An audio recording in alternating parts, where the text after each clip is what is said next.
ஒருவருக்கு ஒருவர் விட்டு கொடுக்காமல் தாங்கள் பேசுவது தான் சரி, இதுதான் வேதம் சொல்லுகிறது, இதுதான் உண்மை, நடைமுறை வாழ்க்கையிலும் இப்படி தான் நடந்து கொண்டிருக்கிறது என்பது பல உதாரணங்களோடு கூட மிகவும் தெளிவாக நீங்கள்லாம் உட்காந்து ரசித்து பார்க்கும்பொழுது உண்மையாலே பெரிய பட்டிமன்றத்தில் சாலமோன் பாப்பையை கூட உட்காந்து பார்க்குற மாதிரியே ஒரு ஃபீலிங் எனக்கு வந்துச்சு.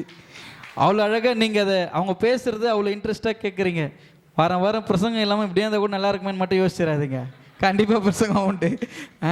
மாதத்துக்கு ஒரு முறை, வருஷத்தில் 2 முறை நம்ம கட்டாயம் பண்ணுவோம். பிள்ளைகளுடைய நாலேஜ், இப்போ இன்பராஜ் எல்லாம் இப்போ தான் ஆண்டவருக்குள்ளே வந்தார். சூர்யாலாம் ஆண்டவருக்கு கொண்டு வந்து நிற்க வச்சு பேசுகிறாருன்னும் போது உண்மையில் ரொம்ப பெரிய சந்தோஷம். பிள்ளைகளுக்குள்ளே கர்த்தர் கொடுத்த எந்த ஒரு வாய்ப்பையும் நழுவ விடாமல், பெரியங்காக கூட எதர்ச்சியாக தான் சீட்டு போட்டு, இது நாங்கள் சூஸ் பண்ணல, சீட்டு போட்டு சர்ச்சிலே போன வாரம் எடுத்து அவங்கவுங்க பேர் வந்தது, அவங்கவுங்க பேசுனாங்க. கர்த்தர் அதில் அழைக்கப்பட்டவர்கள் அநேகர், தெரிந்து கொள்ளப்பட்டவங்க தான் பேசினாங்க. அவங்களுக்காக நம் கரங்களை தட்டுவோம். அழைக்கப்பட்டவர்கள் வரல, தெரிந்து கொள்ளப்பட்டவர்களுக்கு அறுவடை திருநாளுக்கு அன்று ஒரு சிறப்பு பரிசு உண்டு. பேசினவர்களையும் நான் அன்போடு கூட வாழ்த்துகிறேன். விசேஷமாய் இந்த நேரம் ஒரு முக்கியமான நேரம். தொடர்ந்து இதற்கான சரியான ஒரு முடிவை நாம் தெரிந்து கொள்ள வேண்டும். ஆமாம் தானே? இவ்வளோ நேரம் ரொம்ப வாரமாக கேட்டிருக்கிறீங்க. ரொம்ப சூப்பராக பேசினாங்க. ஒருத்தருக்கு ஒருத்தர் ரொம்ப ரொம்ப ரொம்ப தெளிவாக ரொம்ப அற்புதமாக பேசினாங்க. பேசினவர்களை நான் வாழ்த்துகிறேன்.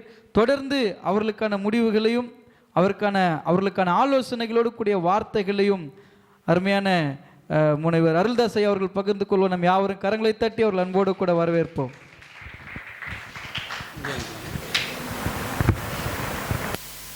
கடவுளுடைய பரிசுத்த நாமத்துக்கு மகிமை உண்டாவதாக. இங்கே ஆண்டுடைய ஆலயத்தில் வீற்றிருக்கின்ற சபை குருவானவர் மற்றும் அனைத்து திருச்சபை இறை மக்களுக்கும் நன்றி கூறுகின்றேன். அல்லேலூயா. இதுபோல் ஒத்த ஒரு சிறப்பு நிகழ்வுகள் நம்முடைய தேவாலயங்களில் நடப்பது என்பது அரிது. அதிலும் குறிப்பாக நம்முடைய திருச்சபை நடப்பது என்பது மிகுந்த ஒரு சந்தோஷமான விஷயம். கரங்களை தட்டுவோம். இதை இப்படி ஏற்பாடு செய்த நம்முடைய ஆயர் அவர்களுக்கு நன்றி. பல மேடைகளை, கிட்டத்தட்ட ஆயிரக்கணக்கான மேடைகளை சந்தித்தவன் நான். நாடக மேடைகளில், பட்டிமன்ற மேடைகளில் சந்தித்தவன். ஆனால் நம்முடைய திருச்சபைகளில் நிறைய, சென்னையில் கூட நிறைய பட்டிமன்ற நடுவராக சென்றிருக்கு. ஆனால் இப்போ நம்ம ஏரியாவில் இப்படி நடக்கிறது ஒரு முதல் தடவை நான் வந்திருக்கிறேன். அல்லேலூயா. சரி, தலைப்புகளில் கூட மிக நேர்த்தியாக நீங்கள் எடுத்துருக்கிறீங்க. இந்த பாஸ்டர் அம்மா மட்டும் வரலடான்னா இந்த பக்கம் தான் போயிருக்கும் அப்படி நினச்சிக்கிட்டே இருக்கிற நேரத்தில் டக்குன்னு அம்மா ஒரு சீரியஸ் சிந்தனைகள் எல்லாம் சொன்னாங்க. ஒவ்வொருத்தரும் சீரியஸ் சிந்தனைகள். சின்ன பிள்ளைங்க நாம் யோசித்து இவங்களெல்லாம் இவ்வளோ அற்புதமான கருத்துகள், தங்கச்சிமாருங்கள்லாம் பேசுகிற பொழுதெல்லாம் அற்புதமான கருத்துகள். இங்கே நிற்கிறதே ஒரு பெரிய வெற்றி தான். சொல்லாமல் அல்லேலூயா. எதிர்த்து போராடுவது என்பதை விட தனித்து நிற்கிறோம் பாருங்கள், அதுவே நமக்கு வெற்றி தான். இங்கே உங்கள் அணிக்காக நீங்கள் தனித்து நிற்கிறீங்க பாருங்கள், அதுவே வெற்றி தான். அல்லேலூயா. ஆமாம், மிக சிறப்பாக நீங்கள் ஒவ்வொருடைய கருத்துக்களை சொன்னீங்க. தங்கச்சிமாரோட நிறைய சின்ன சின்ன கருத்துக்களை சொன்னாங்க. உங்களுடைய கருத்துக்களை பிரதானமாக அந்த பாவத்தை குறித்து சொல்லும்போது, இந்த விபச்சாரங்கிறத மட்டும்தான் நீங்கள் கான்செப்ட் எடுக்கிறீங்க. பாவங்கிறது அது மட்டும் கிடையாது இல்லையா? தீய நோக்கம் பாவம், தீய நோக்கம் பாவம், நியாயப்பிரமாணத்தை மீறுவது பாவம், ஒருத்தருக்கு கர்த்தருக்கு நேர்ந்து கொண்டதை செய்யாமல் போனால் அது பாவம், ஒருத்தருக்கு உதவி செய்ய நன்மை செய்கிறதுக்கு அறிந்திருந்தும் செய்யாமல் போனால் அது பாவம், ஏழைகளை கொள்ளையடிக்கிறது பாவம். இப்படி நிறைய விஷயங்கள், பாவங்கள் இருக்குது. எனவே நீங்கள் அடுத்த முறை பாவத்தை குறித்து பேசுகிற பொழுது குறிப்பாக பர்டிகுலராக விபச்சாரத்தை மட்டும் என்ன செய்ய வேண்டாம், நீங்கள் கோட் பண்ண வேண்டாம், நோட் பண்ண வேண்டாம். அதே போல் அந்த கிறிஸ்துக்கள் அன்பானவர்களே, இவங்க சைடில் நம்ம பார்க்கும்போது கீழ்ப்படியாமை குறித்து பேசும்போது கூட இதுவரைக்கும் நான் சிந்திக்காத விஷயங்களை கூட தம்பி அவர்கள் சொன்னாங்க. உனக்கு வானத்தின் நட்சத்திரங்களை போல உன்னை பெருக பண்ணுவேன்னு சொல்லிவிட்டு நீ அதெல்லாம் நம்பிட்டு கடைசியில் உன் பொண்டாட்டி பேச்சை கேட்டுட்டு சாராளை கட்டிக்கிட்டு பிறகு அங்கே தான் பாவம் வந்துச்சு. ஸோ அங்கே அது ஒரு பயங்கரமான இன்ட்ரெஸ்டிங்காக இருந்துச்சு. ஒருவேளை இந்த வருஷத்தை வேணால் நம்ம மாற்றும் போது கொஞ்சம் மாதிரி ஆகிட்டார். ஆனால் கரெக்டான சில விஷயங்களை சொன்னார். அன்பு தம்பி அவர்கள் கூட நிறைய விஷயங்களை அவர் சொன்னார். இந்த யோனா விஷயங்கள், இப்படி நிறைய விஷயங்களை சொல்லிக்கிட்டே இருக்கும்போது பாஸ்டர்மா இவங்க பேசும்போதெல்லாம் கை தட்டும் போது ஆஹா இங்கே தான் இந்த பக்கம் தான் போக போகுதுன்னு நினச்சிக்கிட்டு இருக்கும்போது திடீர்னு எங்கேருந்து தான் வந்தாங்கன்னு தெரில. அது இந்த அம்மா ஃபஸ்ட்டு பாவம் தான் நுழைஞ்சிச்சு அப்படின்னு சொல்லினேன்ப்பா.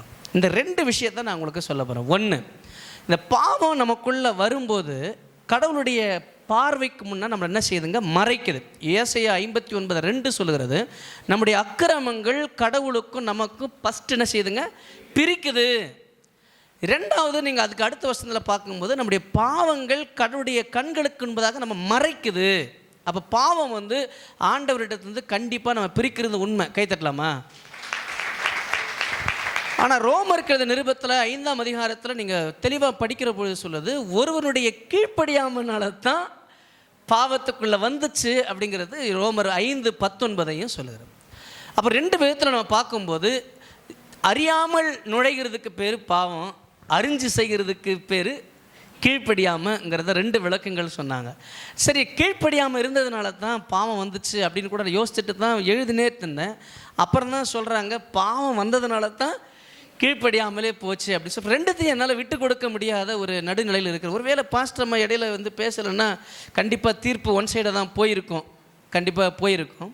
ஆனால் நம்முடைய வாழ்க்கையில் இன்னொன்று நான் மிக முக்கியமாக சொல்லி நிறைவு செய்கிறேன். இந்த செல்ஃபோனை மட்டும் பார்த்துக்கிட்டே சொல்கிறாங்க, எல்லா திருச்சபைகளில் எல்லா மேடைகள் தப்பு தப்பு தப்பு தப்புன்னு சொல்லினே இருக்கிறாங்க.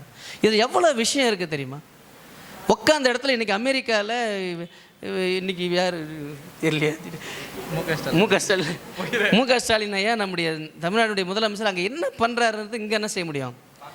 தப்பை பார்க்கறதுக்கு மட்டும் இது இல்லைங்க. இதனால் இதை வச்சு நான் 2000 செய்தி எடுத்திருக்கிறேன். அல்லையா சொல்லலாமா? 2000 திருமறை செய்திகளை தயாரிச்சிருக்கேன். இதை பார்த்து நிறைய ஹிஸ்டாரிக்கலுடைய விஷயங்களை நான் தெரிஞ்சிருக்கேன். இதை பார்த்து படித்து நான் முனைவர் பட்டம் பெற்றிருக்கிறேன். ஸோ இதை மட்டும் நம்ம என்ன செய்யக்கூடாது, தவறான நோக்கத்தில் நம்ம பார்க்கக்கூடாது. விஷயம் நிறைய இருக்குது இதில். ஆகையினால இது நம்ம பாஸ்டம்மாவாக இருக்கட்டும், தம்முச்சிமார்களாக இருக்கட்டும், இவங்க சொல்லும்போது என்ன சொன்னால் தள்ளிடணும் அப்படிங்கிறது. இதை தவறான நோக்கத்தில் பார்க்காம இருந்தால் நிச்சயமாக இது நமக்கு பெட்டராக நிறைய விஷயங்கள் இருக்குது. எனவே நாம் என்ன செய்ய போகிறோம் அப்படின்னா, கீழ்ப்படிகிறது ரொம்ப முக்கியம். கீழ்ப்படியாதனால தான் என்ன ஆச்சுங்க, பாவம் நுழைஞ்சுது. பாவம் நுழைஞ்சதுனால தான் மரணம் மேற்கொள்ளப்பட்டது. எனவே நாம் 2 விஷயமே கடவுளை விட்டு கண்டிப்பாக பிரிக்குமா பிரிக்காதா? பிரிக்கணும். ஒரு சாராராக இல்லாமல் அங்கே பாவம் நுழைஞ்சதுனால ஆதாமுக்கும் ஏவாளுக்குமே அங்கே ஒரு பிரிவினை வந்துச்சு. அதுக்கு பிறகு கீழ்ப்படியாமல் வந்ததுனால கடவுளுக்கும் அவங்களுக்கும் பிரிவினை உண்டாக்குச்சு. எனவே கீழ்ப்படியாமையும் ஆண்டவர் விட்டு பிரிக்கும், பாவமும் ஆண்டவர் விட்டு பிரிக்கும். எனவே 2த்தையும் செய்யாமல் நம்ம கீழ்ப்படி. நான் ஒரு பெரிய லிஸ்ட்டே உங்களுக்கு கொண்டு வந்தேன். நேரங்கள் இருக்க கீழ்ப்படியாமல் இருந்தால் என்ன, அப்புறமா எது பாவமாக இருக்குது, இப்படிப்பட்ட ஒரு லிஸ்ட்லாம் இருக்குது. நான் என்ன பேச வந்தனோ அதெல்லாம் நீங்கள் பேசியிருக்கிறீங்க. கிறிஸ்துக்கள் அன்பானவர்களே, கடவுளுக்கு நாம் முதலாவதாக கீழ்ப்படிவோம். கீழ்ப்படிஞ்சா பாவம் நமக்குள்ள வராது. பாவம் வர்றதுக்கு தெரிஞ்சிச்சு அப்படின்னா ஆண்டுடைய சமூகத்தில் சொல்லி கீழ்ப்படிஞ்ச என் பாவத்தை மன்னிய ஆண்டவரேன்னு சொல்லி நம்ம வாழ்க்கையை கடத்துகிற பொழுது நிச்சயமாய் ஆண்டவருடைய அன்பை விட்டு நம்மை பிரிப்பவன் யார்? அந்த அன்பை விட்டு பிரிப்பவனுக்கு குறித்த பெரிய லிஸ்ட்டே இருக்குது. பசியோ, பட்டினியோ, நிர்வாணமோ, நாசமோசமோ இல்லை, எதையுமே நம்முடைய ஆண்டவருடைய அன்பை விட்டு பிரிக்காது. எனவே சின்ன சின்ன பிள்ளைகளுக்கு நான் சொல்கிறேன், கீழ்ப்படிங்க. கீழ்ப்படிஞ்சால் தான் உங்கள் வாழ்க்கையில் என்ன செய்யுது, பாவம் வராது. சத்தமாக சொல்லுங்கள் பிள்ளைங்கள்லாம், பிள்ளைகளுக்குள்ளே கீழ்ப்படிங்க. பாவம் எங்கேருந்தோ வரும், பாவம் எங்கேருந்தோ நம்மளோட அறியாமல் வந்து சேர்ந்துடும். அந்த அறியாமல் வர பாவத்தை மேற்கொள்ளணும்னா கீழ்ப்படிஞ்சாலே போதும், அந்த பாவத்தை நம்மால் மேற்கொள்ள முடியும். உண்மை தானே? என்ன சொல்லணும், கீழ்ப்படிஞ்சாலே பாவத்தை நீங்கள் மேற்கொள்ள முடியும். பாவத்திற்கு சம்பளம் மரணம்தான். ஆனால் தேவனுடைய கிருபை வரங்கள் நம்ம நித்திய ஜீவனுக்கு கொண்டு போகும் என்பதில் சந்தேகமில்லை. கீழ்ப்படியுங்கள், மரணத்தை கூட நீங்கள் ஜெயிக்கலாம், பாவத்தை கூட ஜெயித்து நீங்கள் நித்திய வாழ்வுக்குள்ளே கொண்டு போகும் என்பதில் சந்தேகமில்லை. கடவுள் உங்களையும் ஐயாவர்களையும் ஆஸ்வதிப்பாராக.